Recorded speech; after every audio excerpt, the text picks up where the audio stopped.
Welcome to the Iferia TechCast, where we bring you all things science, engineering, technology, and innovation.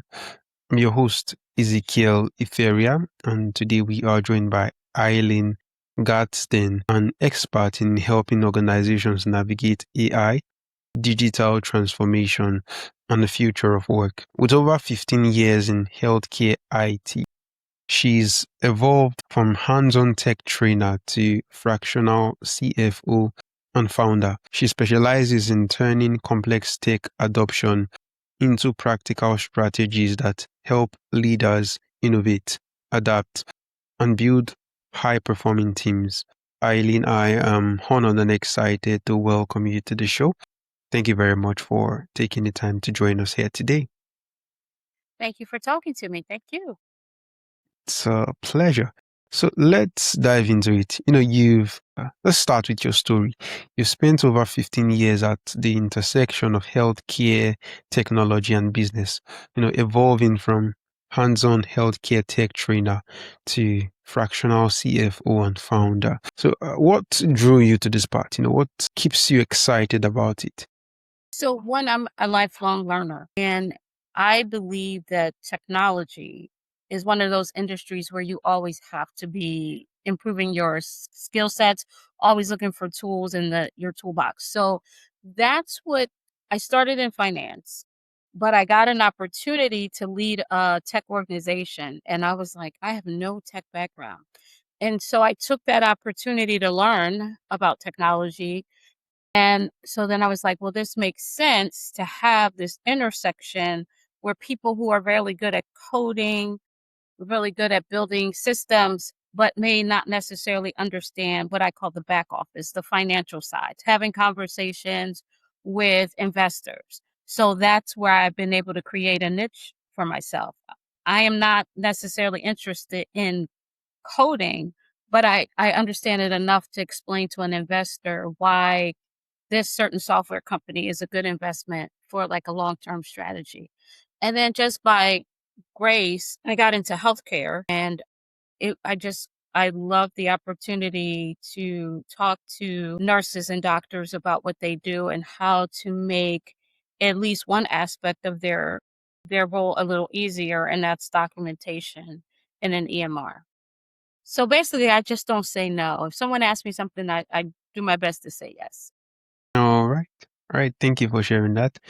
So you worked in one of the most complex, heavily regulated industries, in the world. What did healthcare IT actually teach you about technology adoption, that applies everywhere? So I'm going to say this not just about healthcare, but any industry, culture matters. So the culture of the organization is going to determine the adoption of that software or that technology tool. And so what I'm seeing right now in healthcare specifically is you really need AI literacy. People really need to understand what AI can and cannot do. They need to understand that it could hallucinate. So when I'm talking specifically to providers and nurses that I work with, verify then trust. Make sure the information that you're seeking out from AI, it is correct. And just don't automatically assume that the tool is not fallible. All right. All right. Thank you very much for sharing that. It's a really valuable, you know, piece of information. So, everyone is talking about artificial intelligence. So, what's one thing business leaders and healthcare professionals actually misunderstand about artificial intelligence? What are we getting wrong about it? My concern at the moment is AI governance to make sure that you have cybersecurity and procedures and process in place to protect people and data. My other issue, my concern is, I should have said that one first, is that people or that leaders believe that they can replace talent. So like AI is not supposed to replace the human. What it, at least at its iteration right now, what we should be looking at is what repetitive task can we take away from a human to allow them to use that time more efficiently. So in healthcare, a prime example is less time documenting and more time actually having a conversation and caring for your patient. So that would be like a real life example. Like, we don't want AI to replace people. We want them just to remove those tasks that are repetitive so that we can have deeper conversations with one another. All right. All right. It's a real thing. People actually fear that AI will replace them someday. So what would you say to people in that position, maybe who are not well learned and they have this fear that they have to, do something about it. Else, maybe in a few years they are going to be jobless because AI will take their jobs. So it is a real concern because we can see in real life, right? In real time, there are companies that are reducing headcount and using AI is the rationale for that. So what I would say to anyone who is concerned is that you should learn how language models work. You should learn about Agentic AI. So those are the agents that perform the task. What I think the blessing is with this technology is that it's accessible. It's accessible. So, I mean, you can log into Google and use Gemini, right? You can use ChatGPT. You can use Claude, and there are others. And most of them have a free version. So this is the time to, instead of, this is the time that you should play with these tools and then learn how they work, learn how to communicate with them. And then your next step would be, how does this tool help me in my job? And I think if you can have conversations, then you're safe because they can't eliminate all people. But it's any technology. If if you don't understand how the technology of your industry works, then you can be displaced. And so we've seen that throughout history. When farming changed, people used to do it manually, and then we got machines that can pull crops. You know what I'm saying? So it is no different. Technology will always replace human beings that don't prepare. So what is great about this technology is that it is accessible. Do you agree with that? Absolutely. Yes, absolutely. Absolutely. It's something that eventually we'll have to adopt. I heard a story that when cars were invented, not everyone, accepted it at first. Some people saw it like, well, what is this thing? This is not going to work. We have horses, we have carts, what are they bringing to replace it? I think that's the same with artificial intelligence today. While, not everyone may accept it at first, or some people might even be scared of it. It's an innovation that is actually here to stay for the long run. So I think it's better we adapt and work side by side with it. So Yeah, I totally agree. so again, I'm not, what I have been blessed to do is leverage my understanding of technology. So again, I've tried to sit at a computer. I don't know if you tried and code. It is not my gift. You know what I mean? Like, I tried to learn different software and I got bored. I was like, oh, this, and it was a little hard for me. And I said, okay, but I love technology. How can I leverage this and also what I love, which is finance? So I love numbers. I love helping companies succeed. So I said, okay, what technology will help them do that? And so I stayed in the tech space and was able to create a niche for myself. So what I think is interesting about AI, so remember 5, 6 years ago, we were all talking about blockchain, but the barrier, right? There was a real barrier to learn blockchain. So first it was inexpensive. You could get a blockchain cert in America for maybe $100. And then all of a sudden, it's $5,000. But the great thing about AI is that it is in everything well, not everything, but it's in things that you're already touching. So I think what we have to do is change our mindset from being a consumer to be actually using it as the tool. Does that make sense? Yes, absolutely, absolutely. So, how can, you help leaders to cut through the hype in artificial intelligence, so that they can actually focus on what actually matters, utilizing AI for their organization? So I am writing on Substack. I have a newsletter called The Future of Work, so people should definitely check that out. I post about once a week. I am going to be adding another feature focused on women and AI and how women in business and AI. So that's the first place.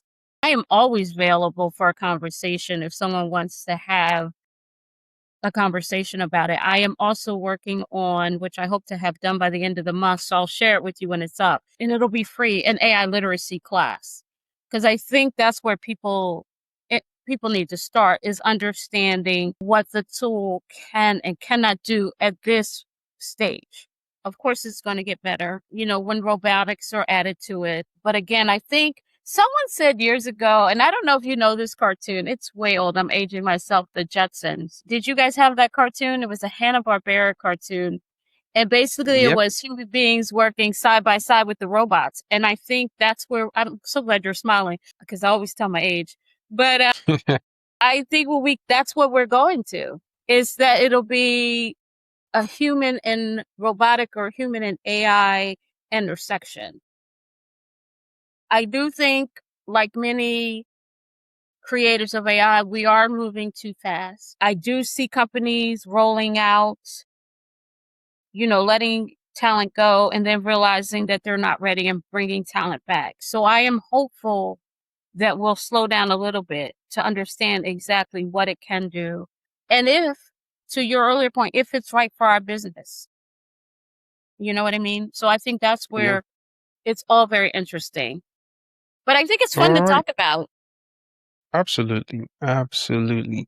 So, the phrase future of work, it gets used a lot. So I'd like to hear your own opinion on this. What does it actually mean, and why should professionals care? So, and I say it because when I'm talking about the future of work, I'm talking now. So, and I think that's where we need to understand the future of work is here. And we have to understand how quantum computing, how AI, how data centers, how cybersecurity especially is impacting our roles now, no matter what your role is. And so when I'm talking about the future of work, I'm saying the future is here. And if we want to compete, if we want to be relevant, we have to be actively engaged in what is happening, because the speed of technology is just so much faster than when I started out. I tell people, my students, I'm like, I grew up when, I don't know, you look pretty young, but I grew up when you actually had to stick the software in the computer to get it to work. Like Apple, you had, Yeah. if you wanted to, yeah, that's, you actually had like disk.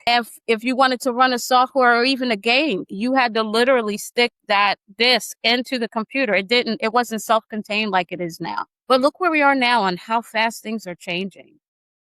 And so I think to be competitive and to be relevant, and you can't learn it all. So, anyone that's listening, when we talk AI is huge. They're doing many different things within in biology. So really, what I would say to start out, learn LLMs. Those are the language models. That's the Claudes, the Geminis, the Copilots. Start with those in a very safe space, like maybe write or whatever you like to do. Use those to help you do it faster or better, just so you can see how the technology works. And then I would say go focus on your discipline and how it impacts your job. And then I think that you'll be in a good place. And have fun All with right. it. I would say have fun with it, because it's still, I don't want to say new, but you know what I mean? It's still in its baby form. So it's still in a place where the average person can use it day to day. I use it every day. I think in a way sometimes I use it too much. So especially like my smart devices, I talk to them all the time. I'm a little concerned with how much I chat with my smart speaker. Wow, wow, fascinating. So, Eileen, What are some of the mistakes, the most notable mistakes organizations make when introducing new technology like artificial intelligence, for example? Where do they usually go wrong? So I just wrote a piece in Substack about this. And again, it's believing that AI is going to solve all your problems. And it's eliminating your workforce because again, it's a cost savings, right? If you can reduce your headcount, you know what I mean? You can immediately save your company money. You can immediately, give money back to your investors. But again, if it impacts your North Star, and what I mean by North Star, the mission of the company, then you didn't make a good choice. So I think that a lot of companies are saying, hey, we can save $1 million if we let go of this division and let AI do it. But I think what we're not seeing is the companies that are quietly hiring people back. Like nobody announces that they had to rehire their team. You know what I mean? So that's why I think the mistake is there is this rush to use AI that I don't understand. So that's where I think the mistake is. There is a rush that I just haven't figured out. I don't know if it's the branding thing to say, okay, we're using AI. I that's what I don't understand. Yep. So, you have worked with, organizations navigating significant change. So what qualities separate leaders, who successfully guide change from those who actually struggle? What do the good ones do differently? So again, I think culture is important. You got to understand the culture of your organization, the culture of your workforce. I think again, you have to know what your mission is. What at the end of the day are you trying to accomplish? And then select those tools and talent that help you accomplish those things. I think when people stay focused on their mission, they're not excited by every shiny object, then I think those are the leaders who are successful, leaders that talk to their talent. A lot of times, like, I've seen companies make decisions and they didn't talk to the individuals who are on the ground doing the work because some marketing company came in and said, hey, this is the new shiny thing and this is what everybody else is doing. That may not be the answer for your organization. So I think leaders that stay in touch with what is happening in their industry and along with constant communication with those they put in those positions, their C-suite, who then again talk to their managers and talk to their people, I think they stay in alignment and continue to be successful. I think if you're chasing money, then I think you struggle. Absolutely agree with that. 100%. How can you actually prevent digital burnout in teams, that are constantly being asked to adopt new tools and systems, the ones they aren't really familiar with before? That is a great question. I would think, again, understanding the culture of your business, understanding the culture of your talent, and again, not selecting tools that are just new and shiny. Every new tool, every new software is not going to support you moving forward. So, and again, like I said, especially in the United States, the rate of new software applications is incredible. Every time I learn something, there's a new one. And I'm like, I just learned that one. I can't even.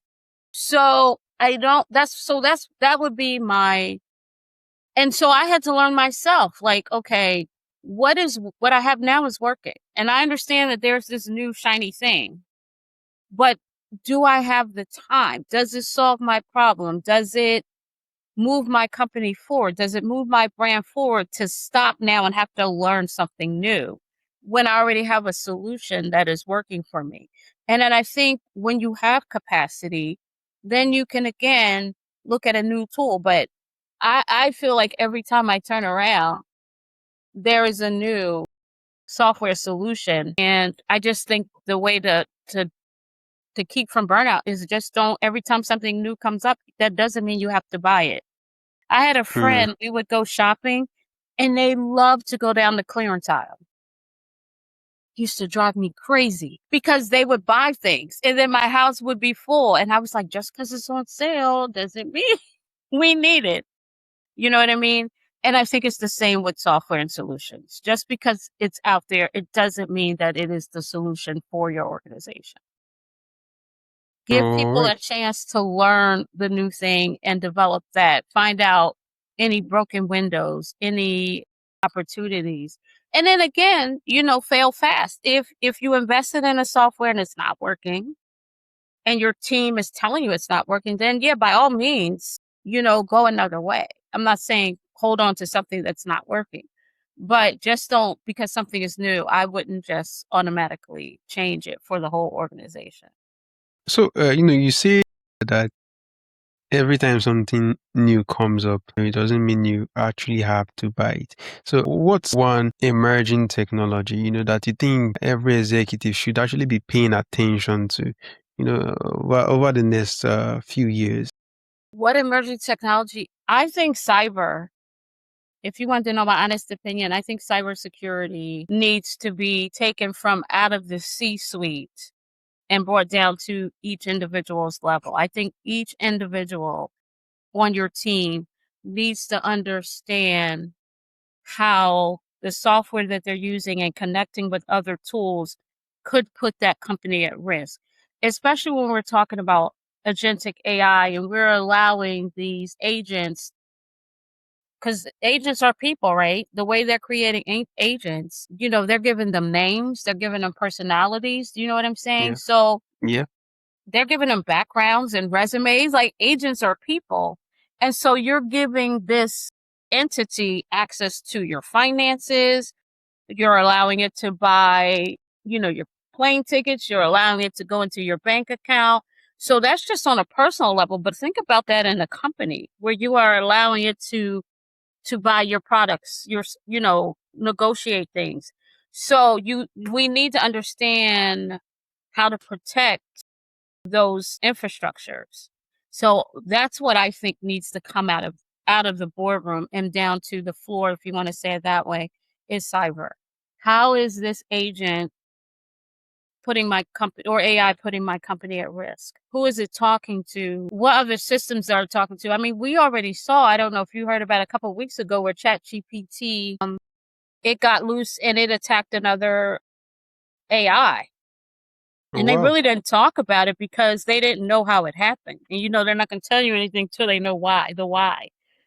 I don't want to say the wrong name, but so that's where I would be concerned, is as you're teaching individuals how to use AI and you're teaching people how to create these agents who are going to be autonomous in tasks, what other systems can it now address or attack or open?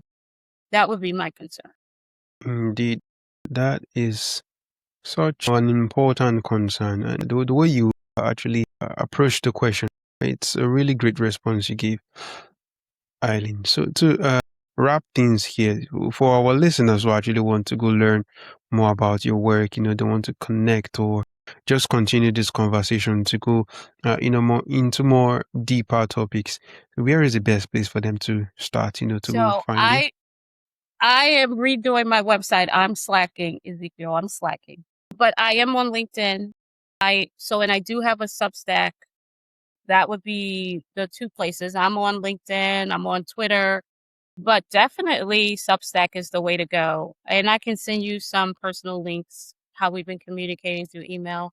But especially if you have any women entrepreneurs, I'm definitely open to giving, tell them to mention your name. And I'm definitely willing to give them a free hour if they have questions about their business or about how they can use AI to help them. Because this is what I do believe. I do believe if you're a startup, there are some of these AI tools, agents that can help you. If you are a one man, one woman show and you need a chief of staff, you can create an agent who can check your email, respond to your emails, all that good stuff.